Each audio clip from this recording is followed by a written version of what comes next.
বড় খবরে নজর রাখবো। কলকাতা হাইকোর্টে আরজিকর মামলার শুনানি শেষ। মামলা গ্রহণ করা হবে কিনা সেই অংশ নিয়ে ইতিমধ্যেই শুনানি শেষ হলো। কথা বলবো, আমাদের প্রতিনিধি সৌভিক মজুমদার রয়েছেন। সৌভিক, কি খবর রয়েছে আদালত সূত্রে? আর দেখো, ইতিমধ্যেই শুনানি শেষ হয়ে গিয়েছে এবং রায়দান স্থগিত রাখা হচ্ছে, যেটা মনে করা হচ্ছে যে খুব শীঘ্রই এই মামলা সংক্রান্ত চূড়ান্ত যে নির্দেশ সেটা মাননীয় বিচারপতি দেবাংশু বসাক দেবেন।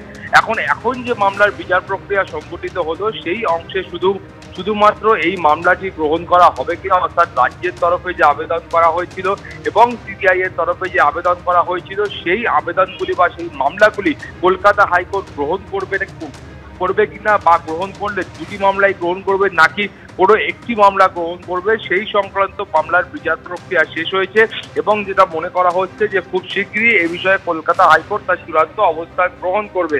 ফলে তুমি জানো যে আজকে সরকারের তরফ থেকে এবং সিবিআই এর তরফ থেকে উভয় পক্ষের যারা আইনজীবীরা ছিলেন সেই আইনজীবীরা তাদের সওয়াল জবাব পেশ করেছেন।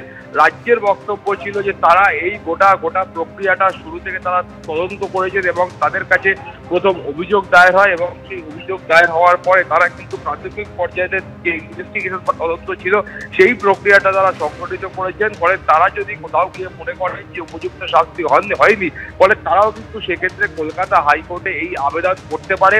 পাল্টা সিবিআই এর তরফে এই যুক্তি দেওয়া হয়েছিল যে তারা স্পষ্ট করে বলেছিলেন যে কলকাতা হাইকোর্টের নির্দেশে তারা কিন্তু এই মামলা গ্রহণ করেছেন এবং এই মামলা গ্রহণ করার পরে গোটা মামলার কেস ডায়েরি থেকে সমস্ত রেকর্ড তাদের কাছে রয়েছে। ফলে তারা কিন্তু বিচার প্রক্রিয়াতেও রাজ্য সরকারের তরফ থেকে বা পুলিশের তরফ থেকে কেউ ছিলেন না। ফলে তো এক্ষেত্রে সিবিআই হচ্ছে একমাত্র উপযুক্ত সংস্থা যারা এই মামলার ক্ষেত্রে কলকাতা হাইকোর্টে আবেদন করতে পারেন। এই আবহে বা এই প্রেক্ষিতে শুনানি শেষ হয়ে গিয়েছে। এখন কলকাতা হাইকোর্টের তরফ থেকে যেটা মনে করা হচ্ছে খুব শীঘ্রই এই বিষয়ে চূড়ান্ত সিদ্ধান্ত গ্রহণ করা হবে। কুসুমিতা। সৌভিক, ধন্যবাদ। দলেরই মন্ত্রীদের বিরুদ্ধে মুখ খুলেছিলেন আর এবার ক্ষমা চাইলেন, তবে নিজের বক্তব্যে অনড়ি রইলেন তৃণমূলের প্রবীণ সাংসদ কল্যাণ বন্দ্যোপাধ্যায়। বললেন কয়েকজন মন্ত্রীর বিরুদ্ধে অভিযোগ রয়েছে, দলের ভিতরে তা জানাবেন। তৃণমূলের আন্দোলনের এই চাপানুতর নিয়ে কটাক্ষ ছুড়ে দিয়েছে বিরোধীরা। দিদি আছে বলে আছি, নালে নেই। দিদির মন্ত্রীদের চালচলন দেখলে আর থাকতে ইচ্ছে করে না। কল্যাণ বন্দ্যোপাধ্যায়ের এই মন্তব্য ঘিরেই এখন তোলপাড় তৃণমূলের অন্তরে। দু তিনজন মন্ত্রী এমন বোঝায় না, মাঝে মাঝে মুশকিল হয়ে যায় আমাদের। ওই সঙ্গে সঙ্গে যারা থাকে, তো তুমিও বোঝো আমিও বুঝি, হাফ হার্টেড ফ্যাক্টস বলে তারা। যারা মন্ত্রী হয়ে যায় তারা আবার চুপচাপ হয়ে যায়, যেন আরজি করে তাদের একটাকেও মুখ খুলতে দেখা যায়নি। দিদির মন্ত্রিসভার সবাই কোনটা নেই, দিদির মন্ত্রিসভার সবাই, দিদির মন্ত্রিসভার মন্ত্রীরা ভীষণ ভালো মন্ত্রী। বাপরে বাবা, বিরাট সব মন্ত্রী। কল্যাণ বন্দ্যোপাধ্যায় নির্দিষ্ট করে কোনো মন্ত্রীর নাম না বললেও শুক্রবার এ নিয়ে কড়া প্রতিক্রিয়া দেন পরিষদীয় মন্ত্রী শোভনদেব চট্টোপাধ্যায়। আমাকে যদি বলে আমার চালচলন দেখলে তার দলে থাকতে ইচ্ছে করে না, আমি দল ছেড়ে দেবো। আমার চালচলনে যদি অন্য কেউ প্রভাবিত হয় আমার খারাপ চালচলনে, তা আমি থাকবো না দলে। আমি নিজেকে অনেক সংযতভাবে চলাফেরা করি এবং আমি সেটা মেনটেন করে চলি।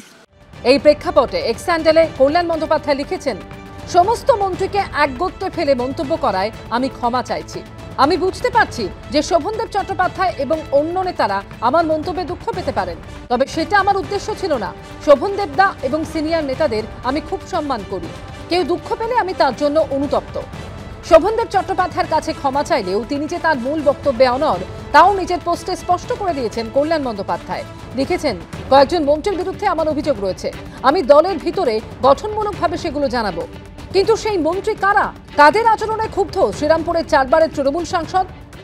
আমাদের দলের সবাইকে একটু সংযতভাবে মন্তব্য করা উচিত।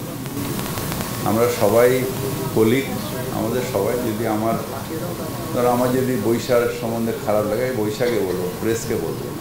আমি এটা নিয়ে কিছু বলবো না, দলের বাইরে আমি প্রেসে বলার জন্য ডিসিপ্লিনারি কমিটির মেম্বার, প্রেসে আমি কোনো কথা বলবো না। এটা তো মুখ্যমন্ত্রীকে গিয়ে আপনারা প্রশ্ন করুন, এরকম কেন চলছে? আপনার এত কাছের নেতা এ ধরনের কথাবার্তা বলছেন প্রকাশ্যে, এক নেতা অন্য নেতার বিরুদ্ধে বিবৃতি দিচ্ছেন, আপনার অবস্থানটা স্পষ্ট করুন। যখন একটা দল ক্ষমতা থেকে চলে যায় বা রাজতন্ত্র যখন শেষ হয় তখন এগুলো হতে থাকে।